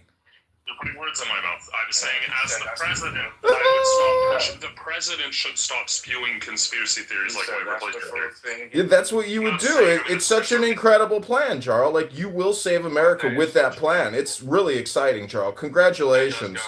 That does go against the First Amendment because you can't say what you want so long as it's not inciting terrorism. Saying as the president, I would choose not to promote conspiracy theories. I wouldn't censor other people. Jesus Christ, guys. Hey, real quick before I lose you guys, Isaac, I just want to say, I think the big differential between poor whites and poor blacks, though, when it comes to violent crime rate, is because most poor whites live in sparsely populated areas, more rural, and most poor blacks live in inner city, and so you're going to have, like, more density and more opportunity to hurt other people. No, I agree with that. And Jarl, I got you, Jarl. it still doesn't explain why, okay, you go to the areas where there are still large amounts of white people, and they are still not at a comparable income level. They're actually kind of trapped in place because of their income level. You actually have less crime. Take a place like upstate Georgia. Upstate Georgia is not rich. Anyone can tell you that. Not even close. They are anywhere between 52 to maybe 46,000 a year. Despite that, they don't have insane crime rates, and they do have large towns. They don't have small towns or derelict, used to be mining places. No, these are large, sizable towns of close to 500 to maybe a little bit over 600,000 people. Still don't have violent crimes. While you go to a black area of a comparative size, it's a toss-up. Some don't, but a lot do. And that's kind of what I mean when I say, even when you get into the income and the comparable population densities, you still do not have the insane level of crime. Well, it's the white replacement theory that Jarl is suggesting. If these people didn't believe in white replacement theory, they wouldn't be self-destructive, right, Jarl? I just think it's and it's playing victim. But just really quick, Isaac, to respond to your point, you're wrong on one point. The black community is 36.4 of the population. I'll just say the rates. Black people commit violent crimes at 2.9 times their per capita. Let's put it that way. Whites at almost 1.0. Asians at 0.28. But if we look at American Indian, it's 3.3 times the rate, which is higher than black people. If we look at Native Hawaiians and Pacific Islanders, it's 3.0, which is 0.1% higher than blacks. So again, like, I don't know why you said blacks were so much higher, because they're lower than natives and Hawaiians. I said in the beginning that indigenous populations have a higher assault rate. I did say that. They have a higher assault rate than anyone. That is what I was saying, higher rates of assault. But when you actually start studying the type of crimes they commit, murder is usually not one of them. Higher rates of assault, yes. They do fight each other and put each other in the hospital by a lot. But it's not death. It's not shot. It's not grievous harm or injury. It's like one got cut, one did a fight. That's kind of what they're doing. That's their violent crime. You go to black areas, death. A lot of the crimes are murders. That's a very big difference.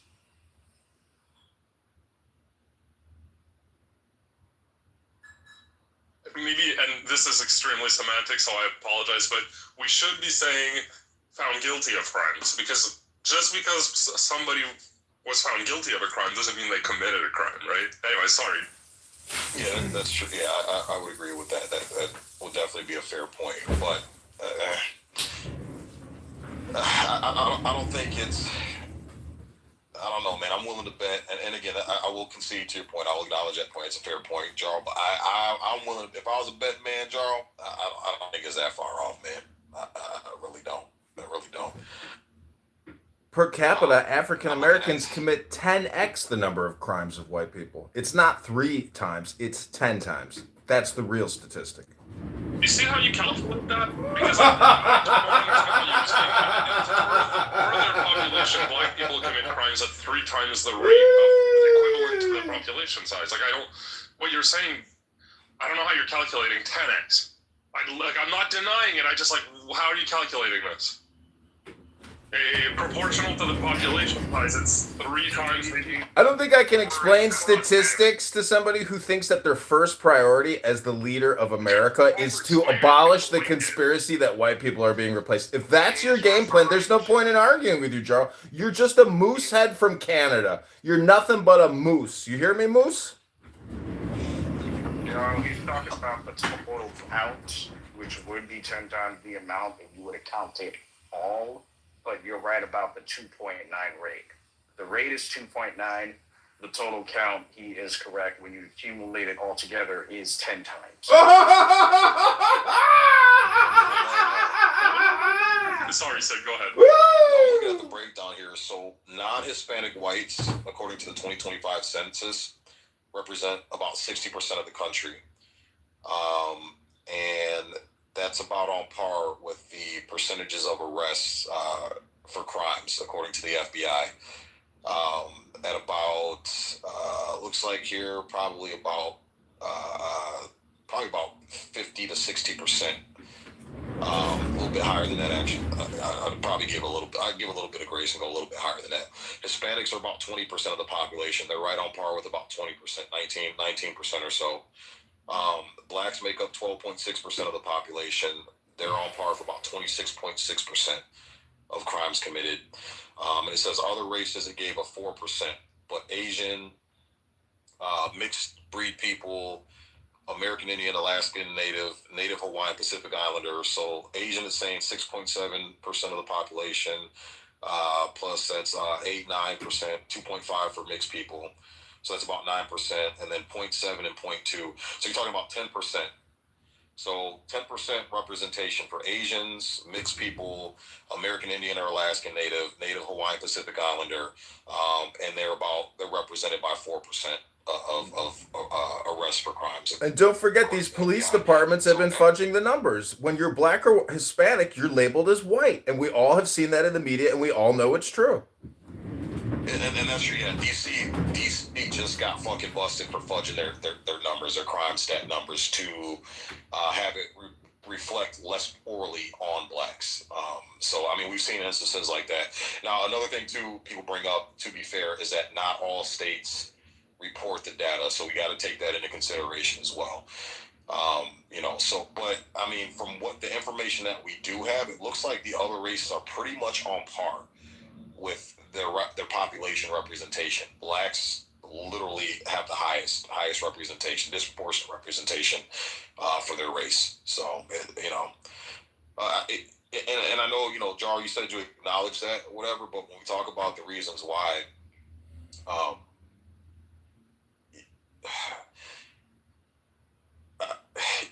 it's not because we're saying, oh, they commit crime because they're black. There's a huge culture of violence, Jar. Have you ever heard of drill rap or listened to this American rap culture? Have you heard some of the shit that they rap about and the culture that they music in Canada, and we don't commit crimes. What's that? The music is international, and the rest of the world isn't committing crimes because of American rap music.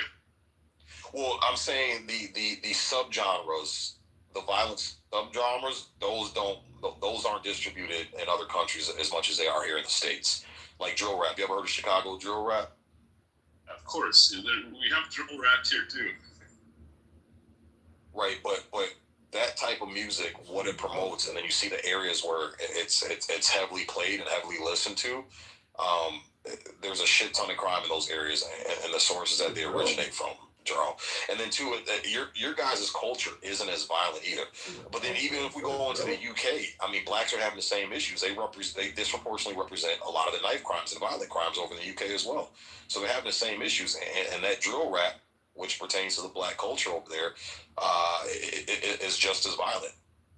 Just as violent as the American culture. So there's a lot of violence that comes from the rap and the hip hop culture, and it does influence a lot of these fucking kids and these younger generations, man. I'm back. Okay. I just want to say also, what scares me, and Joel can call me a victim or whatever, blah, blah, blah. What makes me feel uncomfortable is that I don't trust. Okay, it's so quick. They're so quick to label it a hate crime if it's, a Jewish victim or a black victim, but very, very slow to label it a hate crime if it's a white victim, if they label it that at all, even if there is justification for that. I'll give you one example. Similar crimes. A couple years ago, there was an autistic kid on a subway in Manhattan who was being beaten up by what looks like to be a Hispanic group of teenagers. And they labeled that a hate crime almost immediately. The initial reports, NYPD is investigating hate crime, blah, blah, blah. Fast forward to another example similar. This, what I just told you guys about in North Atlanta High School.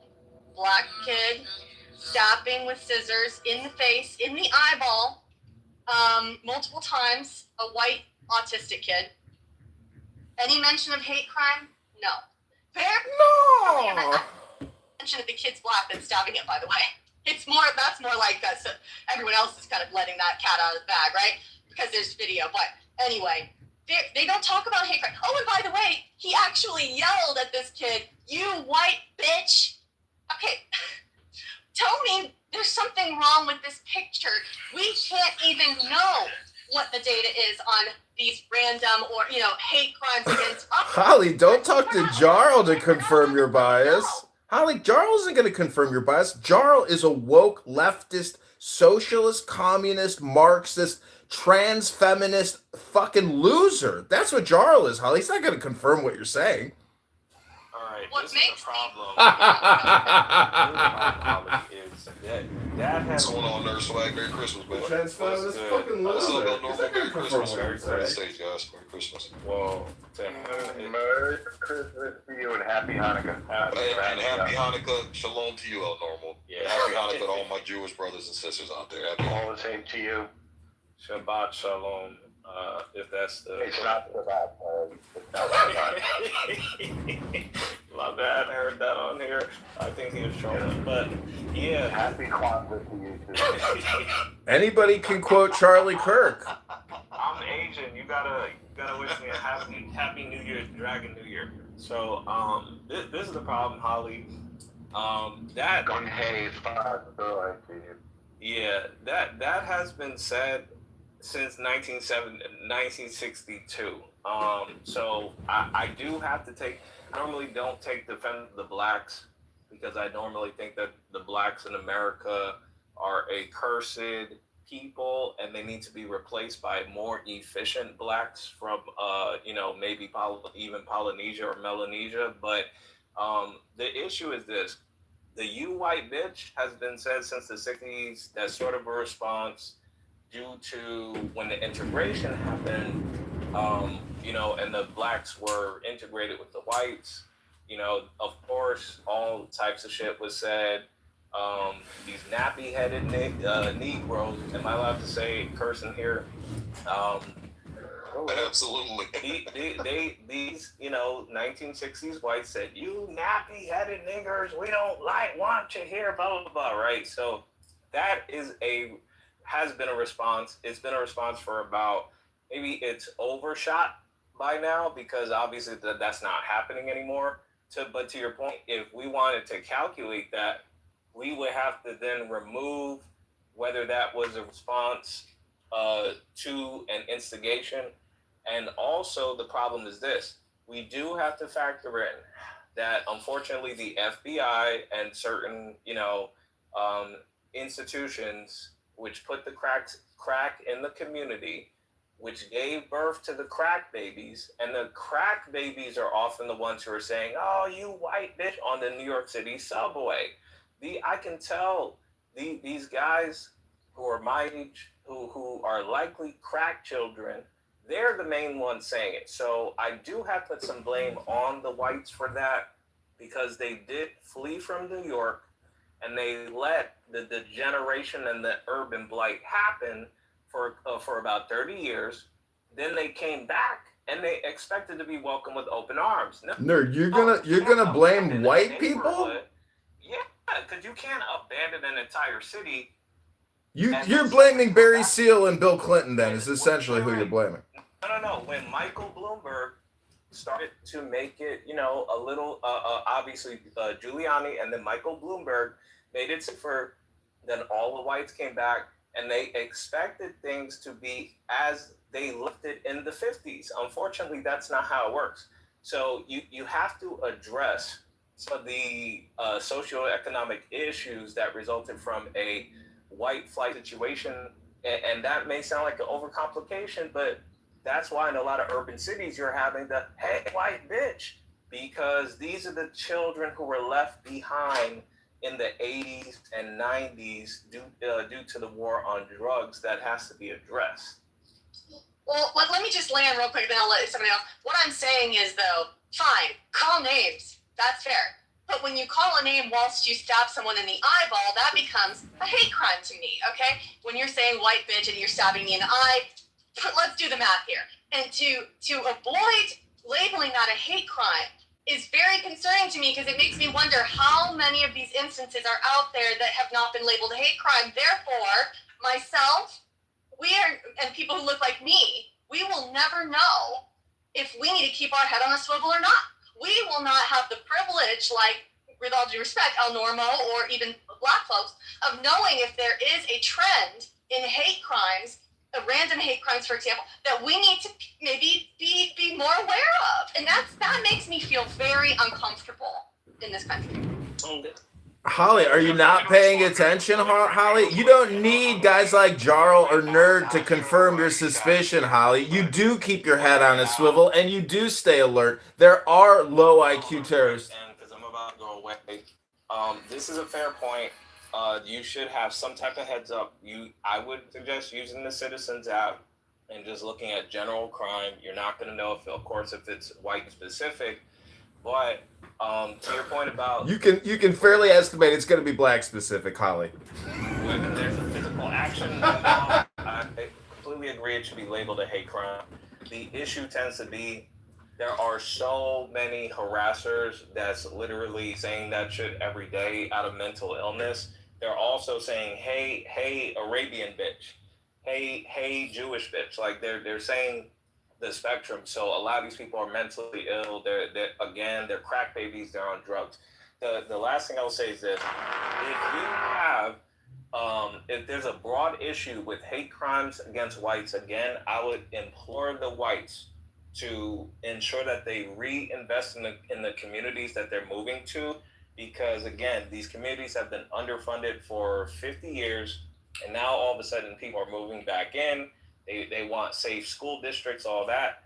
That's not going to happen overnight. You've got to figure out a way to put the funding there so that there's actually police, security, etc., to get these elements under control. So you mean the property tax has to go up? So homeowners got to pay more to keep themselves safe because the previous political leaders did nothing to stop this epidemic of crack baby drug addicts harassing everybody in the streets. Thank you very little, nerd. So I just want to say, Jared, no FBI brought any crack into any place. So that's a weird myth that should be debunked at every turn. That's one. Number two, Giuliani and Bloomberg did indeed bring high-income people back into the city and transform the city from being dirty for broke and to one of the safest cities, certainly of its size, in the world, on the planet, and made New York better in countless ways, from the public spaces, whether it's Central Park or Brooklyn Bridge Park or Prospect Park, to the High Line, to the waterways, all of them transformed by the coffers, by the tax base of the people that came back because Giuliani set the mold and made the city safe again. And murders went down from approximately 3,000 murders per year down to under 300, which is a staggering tenfold improvement, and saved, you do the math, 2,700 lives per year over, say, 25 years minimum. So multiply your 2,700, your 27 years times the 100 people per year that did not get slaughtered, mainly by the way black and brown people in emerging neighborhoods. So, and I don't have any doubt that the people who did come back to the city and begin to transform marginal or emerging neighborhoods, say, Brooklyn is a good example, Bed-Stuy if you wish, but also whether it's Hell's Kitchen or Lower East Side or Chinatown, all of those places became upscale, more upscale anyway, even in tenement housing stock. They became much more safe and livable. So, I mean, that transformation is real, and it comes out of people who are able to be safe in their neighborhoods, particularly, I'm going to say, women, because they're more vulnerable, and kids, and older people. So, I support the transformation of cities into safer places. About hate crimes against white folks, well, I guess there's some now and then, and they'll prosecute them. No offense, Holly, but I don't really see them as a big thing. I don't see it. It's just crime, period, that's a problem. It's not just... all crime is hate crime. It's only the liberal Democrats that started calling it hate crime to give a special label for white people. The whole thing is ridiculous. When you murder somebody, when you violently attack somebody, that is a fucking hate crime. It doesn't matter what the fuck your race is. So, I don't think a hate crime is a real offense in America. It's when they punish you for an actual crime. If it was a hate crime, you might get a more severe punishment. That's literally all it means. And then I don't know what you're criticizing, Holly. If these people were found guilty of crimes and they were sent to prison for quote unquote hate crimes, what do you want the system to do more than that? White people and declare hate crimes, and black people can be found guilty of whatever the hell you're claiming. I don't know what you want more to happen if people were put in prison for this. Okay, to correct a couple of things. One, the people that actually saved New York was the Italian Mafia for 57 years. The guys you just mentioned inherited it. Somehow. Can't agree to that. Cannot agree to that. I learned actually New York City history. The mafia made it safe. They just inherited it after the mafia was in prison. Second thing, the CIA told you and has documents that you can search up. They did give a bunch of guns and drugs to derelict low income in minority areas. They 100% did. You can look it up. You can literally go on the CIA website and go find it. So I don't know why that was said. Third thing, hate crimes are a different crime compared to regular. It is against a protected or marginalized people in America that have one or another status. Let's say someone came from a war-torn area for some goddamn reason in the world. You attack that person, that is a hate crime because that is a refugee in America. That is a hate crime. So I don't know where you're getting it's the same offense when clearly, according to the actual law, it is not the same. There are states that have hate crime laws, and there are other states that use hate crime as an enhancement, which I think is what Jarl was getting at. So if one committed a heinous act and also was yelling the racial epithet while they did it, then it would bump the crime, the penalty way up. And I challenge you, you will not find one single case of somebody from the government bringing guns or drugs into any community in America. It's a complete urban myth. I know that Freeway Ricky Ross had some plug that was also a CIA or an FBI informant. That means he was a criminal. That doesn't mean he was with the government. And I know that what's his name, Gary Webb. I was following this in real time. He wrote some articles for the San Jose Mercury news, but those series of 3 articles were completely debunked by superior journalistic outfits. So nobody sold any crack. And again, no, that's not. I mean, and by the way, the Black Congressional Caucus of Black communities were loudly demonstrating for drug laws. These weren't something that were imposed by right-wingers. They were in response to communities that were being destroyed by these drugs. So El Normo, they had to. I'll keep this quick and pass it to Holly. They had to do it because they had to fund the whatever they're doing with the Nicaraguan government. Iran-Contra? Yeah, that never touched the United States, though. They never brought any good drugs to the U.S. They had to ensure that they could raise funds for the opposition government they were trying to battle the socialists with. So that's why they dropped off the crack, to make sure that, okay, now there's a customer base. These people can get funding for the government we want to oppose, in Nicaragua. So that's very clearly happened. Yeah, there's no case of the government bringing drugs into this country. El Normo, you're never going to win with these people. They totally believe white people are responsible for everything. You go look and see if you can find a single piece of documentation. You can. I just mentioned 2 very sort of far-fetched sources on the matter, both of which have been debunked. And yes, there was a thing called Iran-Contra. Oliver North went to prison for it. It was under Ronald Reagan, but it had to do with Iran and Nicaragua. The U.S. was not part of that. And yes, the U.S. was backing the anti-communist forces in Nicaragua, which were defeated democratically subsequently and have remained defeated. And the U.S. has an interest in not allowing our enemies like Soviet Union and now Russia to gain a foothold in our neighborhood. That's the right thing to do, is to oppose the incursion of the Soviet Union or China or Russia. Listen, going back to hate crime, you got to realize that it is a double standard and hypocritical. When a black person kills a white person and calls that person a white bitch and isn't charged on a hate crime, we have a judicial problem where real crime, real murder does not result in capital punishment.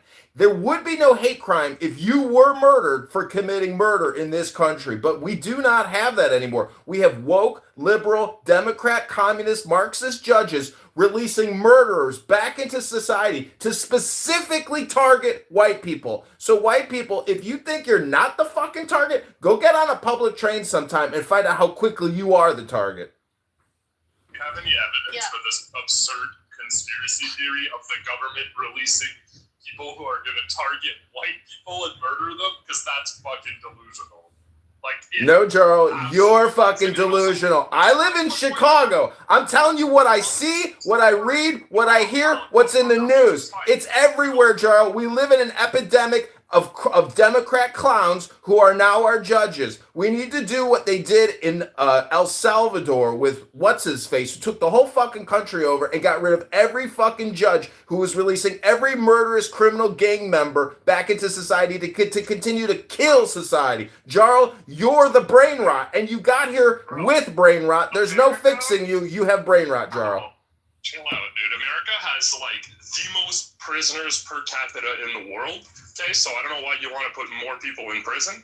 That's the first thing. The second. No, we're not putting them in prison. We're sending them to the afterlife, Jarl. We're sending them straight to heaven. There's no more release. There's no more capture. You're going straight to heaven, Jarl. And the other thing I was going to mention is if you listen to Holly's story, right, people were charged with hate crimes against white people. People are constantly being charged with hate crimes against white people. So you're just making shit up, right? You can be charged with hate crimes against white people, and it does happen. In fact, I shared a statistic that shows that 10.3% of hate crimes in America are against white people. So what do you guys want the society to, what do you guys want We want to stop spreading the conspiracy theory that white replacement isn't real, Jarl. Listen, Jarl, you cannot lead anything. You're a moosehead. It's not real. You're delusional if you believe in white replacement. Jarl, you're delusional if you come on this app 80 hours a week and talk about white replacement theory. Why are all your leaders white old men, you idiot? Why are your leaders? Because Bernie Sanders is a fucking liar. The fucking Bernie Sanders has gotten $30 million in big pharma money. Bernie Sanders has gotten hundreds of millions of dollars from every major industry in the whole fucking planet, and that's why Bernie Sanders gave it to Hillary Clinton, because he's a fucking liar, and he's a fucking schmuck, and so are you, Jarl. Your current leader, first of all, banned wokeness, right? Banned fucking slave history in museums. Is constantly banning this shit. You live in a society that believes what you believe, that believes white replacement theory is destroying Europe. So you're actually delusional for pretending like it's the other way around. You motherfuckers control this society. If there's any other... You motherfucker! You're delusional, Jarl! You're talking to a fucking random person on a social audio chat app! You're projecting! You're delusional! Can I please get in? Okay. Jarl, again, just listen with your ears. I said the kids in Manhattan who were, what looks to be Hispanic from the video, they were charged with a hate crime. Black kid. That happened very quick. Oh, I hope I don't lose y'all. The white boy that was just stabbed here, I have seen nothing, no mention of hate crime in anything thus far. You're right. They could come out with a hate crime, but so far they haven't. My point is, it seems to me they're very quick to jump on the hate crime with many other groups, but not white people. Look at the girl on the train or the bus in Charlotte. And the white girl in Chicago who just got lit on fire by a black guy who was released 30 times. Okay, it took the not the AG, or yeah, our federal AG, right? Am I saying? Yeah, that's what she is. It took her claiming this is a hate crime, federal hate crime. I don't believe the local authorities were saying that yet. Okay, I'm just saying, Jarl. You can have this bias, whatever you can think of me. I'm saying it is dangerous when you are not treating various groups equally, because what if, Jarl, what if, I'm not talking about white replacement theory, what if we actually do have a serious issue with Black Americans who are harming white people who they don't know purely because they're white? What if there's a trend that's occurring? Maybe there's not. Maybe there's. What if? What if? Treat the group the same. How will I ever fucking know, Jarl? It's called reading the news, Holly. It's called not talking all the time. It's called looking at the information on the internet. It's everywhere. Have you heard of X platform? If you and your wife and your children lived in a country where you believed that you were not getting the full story, and you didn't know that whether you were, whether your lives were being threatened or not, don't you think that that's concerning? If your wife was the one who has 50% of her body burned right now in a Savannah hospital by a random Black individual, now who knows if it was race related or not? I don't know. But don't you think if that was your wife, you might be a little disturbed that the media is not saying what the photo shows? I'm just come on, work with me here, Jarl. Jarl can't work with you. He'll never get married because no woman can ever respect a man who's willing to die at the hands of a murderer. Knowledge you don't have like actual numbers, and it's just an impression, and you're allowed to feel that way. And sure, maybe you're allowed to be concerned. I just don't think it's happening. I don't think it's real. Yeah. Jarl, that's because you're delusional and you don't live in reality. You live in a Canadian snow bubble. And I'm not saying you did this, Holly, but if you've listened to people like Steven Crowder, Ben Shapiro, or any of those people, right? For years they were saying, oh, white people or Black people need to stop complaining and playing victims, and they're always crying about this and that. And that was the narrative from like 2015 to like 2022. And then for the last 2-3 years, it's white people who have turned and have become these perpetual victims who are always, everything's bad to them. And I just find like, where is this this attitude of like pick yourself up by the bootstraps and stop complaining about being victims constantly, and just fucking go out there and be a man? Like, conservatives are the ones who taught me that Black people are victims that complain all the time and should shut up. But now they're the ones who are crying constantly about white replacement theory and saying, oh, Europe is falling because of immigrants or whatever. Because of the Muslim invasion, Jarl. My kid is not white, okay? So am I a bad person now? Should I feel like I'm replacing white people? Like, do I? No. You're delusional, Jarl. You're projecting. You're saying all kinds of nonsense. We're talking about violent crime here, Jarl, not your Black wife and your biracial child. Nobody cares about your situation, Jarl. We're caring about getting murdered by fucking recidivists who've been released 30 times, and then they get on a train and they light you on fire or they punch you in the face in the street. Jarl, you're not following the news. You're living in a clown house bubble. Yeah, Jarl, I don't think they should ignore the data either.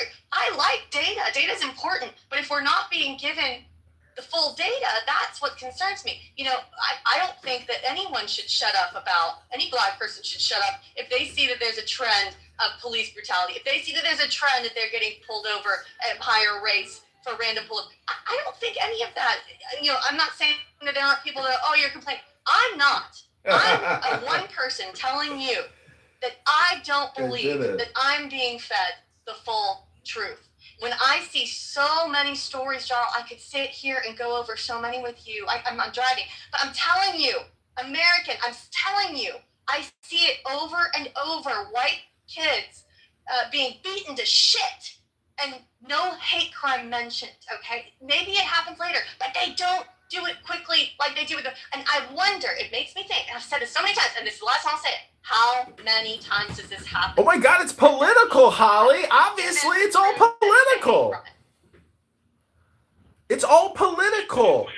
Happening, Holly, it like with the way things are going now, we're gonna have a correction in a year or two, right? So right now, everything is a hate crime against white people, and they're constantly being persecuted. If you look, a correction? What is this? The hate crime stock market, Jarl? No, this isn't the stock market, Jarl. There's gonna be no correction, you schmuck. This is called a mind virus, and losers like you are infected with the mind virus. if okay. All I was saying is in a few years you're gonna have white people feeling bad because they were overstating this shit. And like my point is like, can we stop focusing on one? White people are gonna feel bad because they're focusing on their safety and security? Holy shit, it's so hard to speak. You can interrupt me, but I don't know why you're interrupting Holly, bro. Well, I don't understand why people at 11:38 a.m. CST are sitting here talking about white replacement theory, whether or not you're safe in society from black people who light you on fire in trains, do mass murders. I don't know, Jarl. Maybe you should pull it all up. It's all fucking there, Jarl. You just don't read it and you don't care. You come on here and spouse your fucking political bullshit, Jarl. That's all you're doing. You're wasting your time. You're wasting our time. This is a whole fucking waste of time. But Sig, I gotta tell you, I don't know how you have managed to do this for 24 hours. You've been up for 24 hours listening to clown house people like Jarl say the dumbest shit, and it's a total waste of time. So big shout out to Sig. I have let my YouTube live stream go for 24 hours, and we got thousands of views last night, Sig. You're huge in China and India. They love your content, Sig. But Jarl, the feedback on what you're saying is that you're a schmuck. Off in a few minutes. I just want to say, Sig, Holly, Normo, I disagree with you guys, but you made good points. Normo, that's very rare. But Al, no, you made no good points. Thanks, guys. Bye, Jarl. I mean, look at queef. I didn't think about what that was until I said it out loud. Queef in the chat. Can we normalize bullying white people? I mean, yeah, I know that's probably, maybe you're joking, but that's the sentiment, isn't it? That's what it's giving.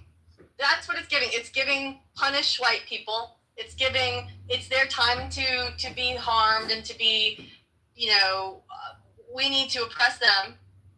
They call it punch a Nazi in the face because every white person is apparently a Nazi to these racists. We live in the biggest hypocritical, fascist, crazy, liberal, whack job society ever invented, ever created. The entire BLM mind virus, the entire LGBTQ plus mind virus, trans mind virus, these things are all moral degradation and societal collapse. It is the destruction of the family and the destruction of identity. That's the goal of it. People like Jarl are completely fucked in the brain because they believe this woke bullshit. Same with Bima and many others. I mean, like the case of the train situation, just, Holly was talking about that. We're talking about, like, how... Jarl took it! If you want to consider something a hate crime, I think we should agree that there has to be some intent, or there has to be something that there's verifiable, right? It can't just be a crime. Like this guy, he was, calling welfare checks on himself just a few weeks earlier, saying that someone implanted something inside his body and was controlling his brain. Okay? He got up and he unfortunately and horribly murdered this woman. But there's no indication of a hate crime. There's no hate? He has no hate in his heart when you murder somebody? Are you listening to the words coming out of your mouth? Well, murder, hold on, is every murder a hate crime? Yes, absolutely. You have to have hate in your heart, and you are devoid of love and any intelligence when you murder somebody. Are we that far fucking gone that when you murder somebody, it's not done out of fucking hate and anger, Bima? Have you ever murdered somebody? No, you haven't. So you probably can't visualize the piece of shit murder somebody. They got fucking hate and vitriol in their system, Bima. Now you see it? Right. Well, we're just talking about definitions. I'm talking about... No, you're talking about politics, because when you give the terminology hate crime, that is a political designation by a political entity trying to slander and literally fuck somebody's life up for a specific... It's bullshit politics, Bima. Hate is hate. Crime is crime. You must be punished for it, and we don't punish our criminals. We release them back into society as recidivists to continue killing white people at scale in this country. Okay, do you know how how a hate crime in the United States is defined? Do you know I don't give a fuck how it's defined? Because all crime is hate and it's political? It won't work on me, Bima. Your hypnosis mind virus is fucking stupid. It doesn't work anymore. Your politics have been defeated. Donald Trump is the president. Pam Bondi, who knows what the fuck she's doing, and fucking Dan Bongino's stepping down. The whole thing is everybody got away with everything. Nobody's getting arrested for nothing, Bima. And this bullshit will continue because of these Democrat judges and their positions of power in society. I understand why you're running from my questions. It makes sense because you'll soon realize that you have no point and that it's not rational or logical to take the position that you are having right now. So, I mean, let's just talk about electrolytes and water. Did you have electrolytes and water yet today? Because it really sounds like you need. See, that's actually a much better question than talking about whether or not a hate crime is still hate. You're not being genuine. You're not having a discussion. You're just, I don't know what else is going on with you today. Oh, I'm sick of it. Listen, the only reason I'm coming out this way is because I'm in a safe space. This is called Sig's Masculinity Mansion, where men can actually say what's on their minds. But Charles not a man. Charles is a weak, effeminate man. And Bima, you are a brainwashed communist, socialist, Marxist, liberal clown. You have no concept of economics. You have no concept of law. You have no concept of, I mean, maybe you have some concepts of the spirit, but I am telling you, you would be a horribly ineffective sheriff if you were tasked with protecting your people from violent criminals. They'd be fucked, Bima. You would not be able to provide the security needed to keep your people safe. And Charles' first response when asked if he was the leader of his people, what would he do? He would say he would crush the conspiracy theory of white replacement. That's what's on top of mind for fucking Jarl. You understand, people? This is called priority of intelligence. Jarl has no intelligence, which is a priority, and neither does Bima, because they don't keep you safe. They could give two shits if you died. They'd say that's part of the white structural racist system. These left, liberal, woke leftists are so fucking brainwashed, and they will just go straight back to their primary hypnosis programming. Watch, I will demonstrate for you. Go ahead, Bima, please speak. Or Jarl, please speak. Tell us about your primary programming hypnosis for your priority of intelligence of communication. Let's hear what you have to say. This definitely doesn't seem like our show. This sounds like a bunch of, preconceived notions that are clearly false. Socialist, communist, liberal. I'm none of those things, right? This is you. I don't know. It sounds like you just got to get something off. Maybe you need to masturbate, or I really definitely think we should take some water. Hey, can we read some of your Art of War right now? There's something else that we got to do here because you really sound built up, and I don't know how much more of this your own body could take. Definitely sounds like you need to rub one out or get some water. Look, I'm drinking some water. It's delicious. Water's so good. Do you want to do a little break, a little humming break? Can we do that? Can we do a little meditation, breathe meditation?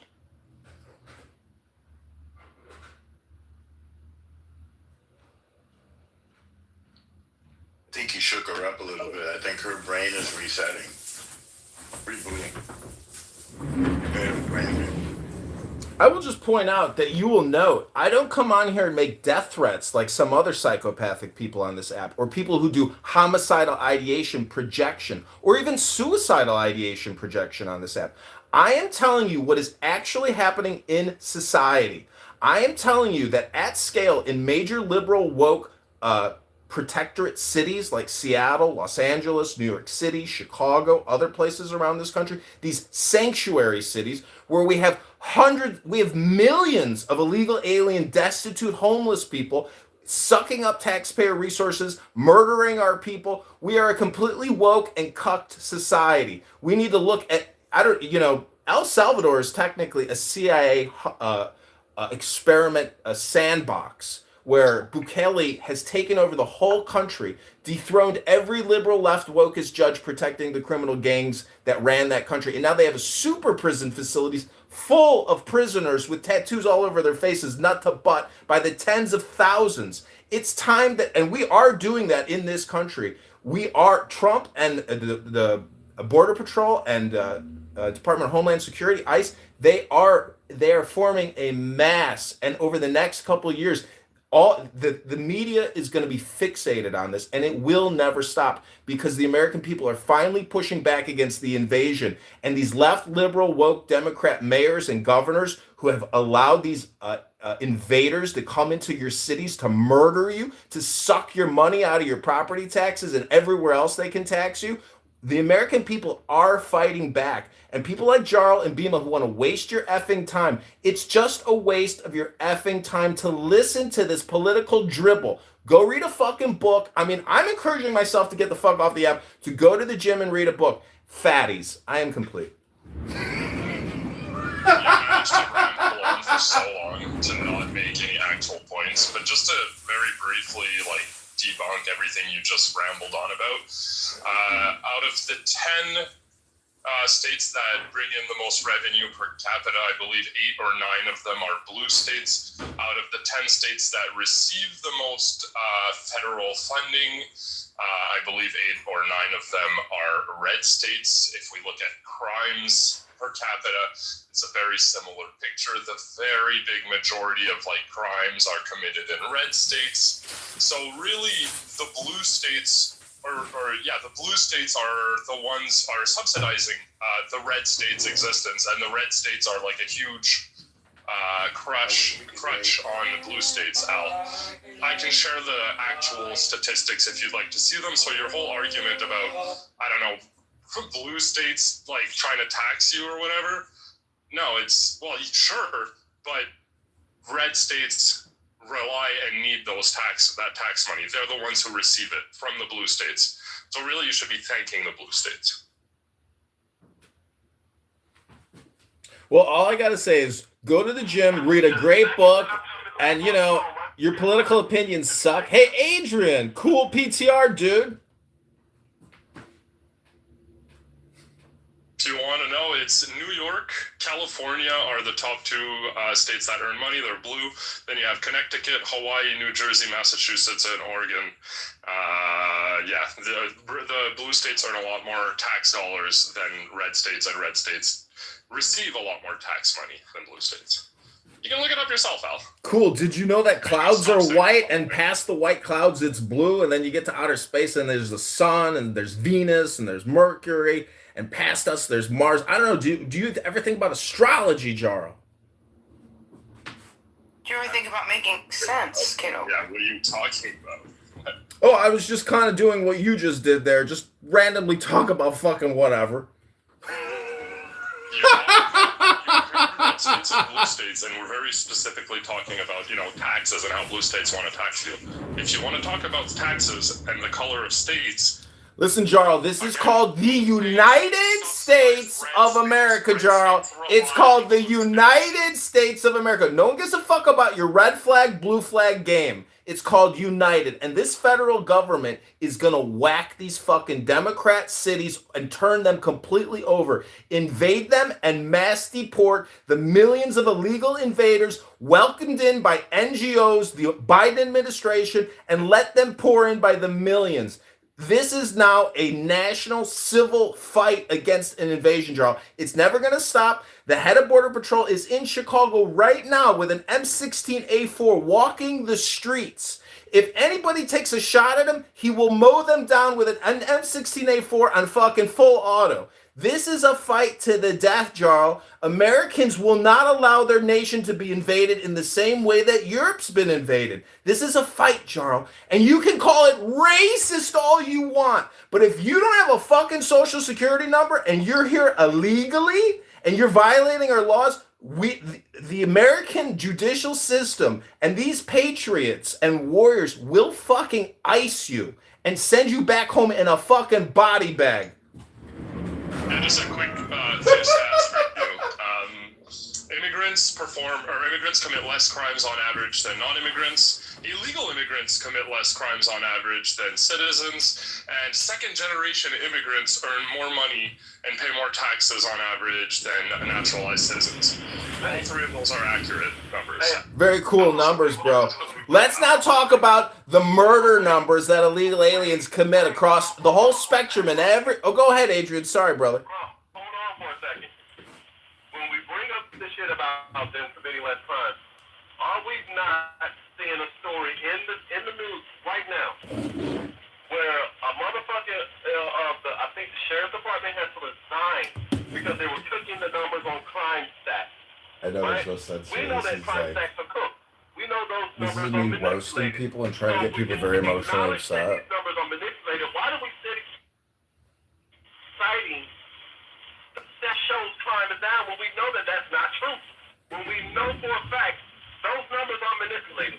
You have to acknowledge the fact that, yo, yes, I just read off stats about illegal commit less crime, but I also have to goddamn admit these numbers could be manipulated.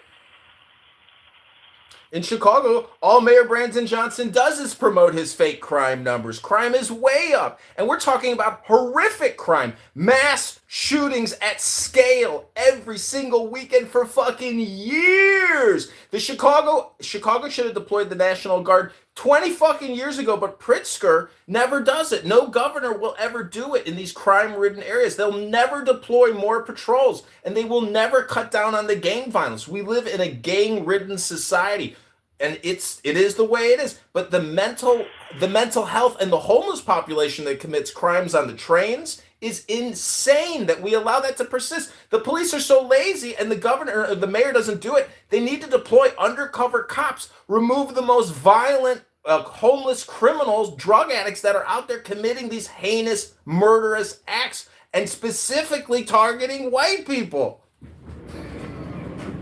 So again, American citizens. What? American citizens, and if we want to be more specific, white male American citizens are by far the most likely to do mass shootings or school shootings. And also, since we're talking about manipulation of crime stat numbers, also, you know what else is manipulated? The classification of who's a fucking citizen and who's not. So that's why, hey, you really think that, yo, if we're going to be honest about illegal immigrants committing crimes and stuff, right? Then the people who are being caught for these crimes, what makes you think that they're not being classified as citizens? Which would reflect on the low stats of illegals committing crimes. How would they list them as citizens? Like, what kind of classification would they be? They're not even recognizing them. They're not even recognizing them as illegal immigrants. They'll recognize them as American citizens. And if they're black or white, guess what? They label them as being white. They label them as being white. Relax on your troll AI. You're not doing it correctly. But I'm wondering how they're able to do that. You just click a checkbox on a computer system. That's how you fake it.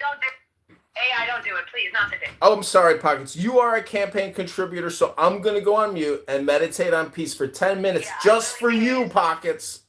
Yeah, I paid for you to shut up. Thank you so much. So I'm wondering how they're able to be classified as citizens. Like, what kind of process is that? I don't understand how they're able to do that. It's simple. The same way how on paper Hispanics are considered white. It's not a complicated tactic to do. I mean, hell, Hispanics on paper will list themselves as white whenever they get go into the prison system. So yeah, but they're able to do that because they have an ID, right? You just wait, ma'am. It's all about what you put down on paper.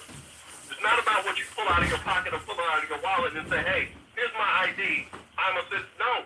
It's about whoever the fuck is doing the intake or whatever the fuck, doing the paperwork. You can manipulate whatever the fuck you want to manipulate on paper. And it does not have to necessarily reflect reality. So when they say, hey, this person here was arrested for this such crime, hey, we know that this person is an illegal. No, but we're not I'm drinking an espresso.